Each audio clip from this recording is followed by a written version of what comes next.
இன்று அவருடைய சத்தம். எழுதியவர் சகோதரர் சகரியா பூனன் அவர்கள்.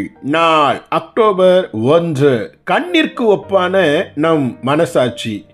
மத்தேயு 6 அதிகாரம் 22, 23 வசனத்தில் கண்ணானது சரீரத்தின் விளக்காய் இருக்கிறது. உன் கண் தெளிவாய் இருந்தால் உன் சரீரம் முழுவதும் வெளிச்சமாய் இருக்கும்.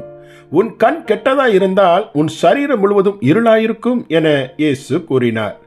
நமக்குள் இருக்கும் மனசாட்சியையே இயேசு கண் என கூறினார். நம்முடைய சரீரத்திற்குரிய கண்ணில் ஏதேனும் தூசி விழுந்து விட்டால் நம்முடைய எல்லா முக்கியமான வேலைகளையும் அப்படியே விட்டுவிட்டு தூசியை எடுப்பதற்கு நாம் யாவருமே பிரயாசப்படுவது உண்டு.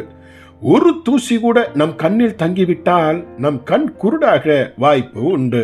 எனவே தேவன் நம் கண்களை கழுவுவதற்கு இயற்கையாகவே கண்ணின் மேல் பகுதியில் கண்ணீர் என்ற திரவம் கண்ணை தொடர்ச்சியாய் கழுவும்படி சிருஷ்டித்திருக்கிறார்.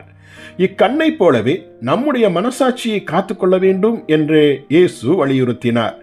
எனக்கும் தேவனுக்கும் இடையில் யாதொரு குறையும் என் கண்ணில், அதாவது மனசாட்சியில் தூசியாக படிந்திட அனுமதிக்கவே கூடாது. அப்படி ஏதாகிலும் குறை எனக்குள் ஏற்படும் என்றால் அவைகளை உடனே அறிக்கை செய்து விட்டுவிட்டு மனம் திரும்பிவிட வேண்டும்.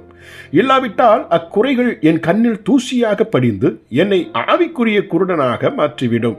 இன்று அநேக விசுவாசிகள் தேவனுடைய சித்தத்திற்கு விரோதமாக எத்தனையோ காரியங்கள் செய்தாலும் அவர்களுடைய மனசாட்சி அவர்களை ஏதும் செய்யாதது போலவே காணப்படுகிறார்கள்.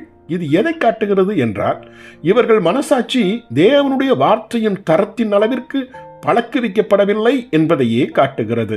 நாம் தேவனுடைய வார்த்தையின் தரத்திற்கு ஒப்பாய் நம்முடைய மனசாட்சியை பழக்குவித்தவர்களாய் இருக்க வேண்டும். உதாரணமாய் யாக்கோபு 4 அதிகாரம் 11 வசனத்தில், சகோதரரே, ஒருவருக்கொருவர் விரோதமாய் பேசாதிருங்கள் என கூறினார். சிலருடைய மனசாட்சி சகோதரருக்கு எதிராய் விரோதம் பேசும்போதே அவர்களை உறுத்துவதாய் இருக்கும்.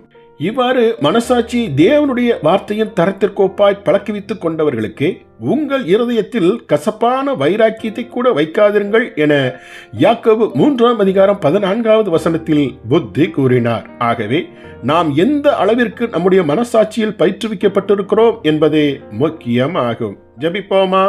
எங்கள் பரலோக தந்தையே, சிறிய தூசி கூட எங்கள் கண்களை உறுத்துவது போல வேத வசனத்தின் தரத்தில் வளர்ந்து எங்கள் மனசாட்சி அதற்கேற்ப பயிற்சி பெற கிருபை செய்தருளும். ஆமேன்.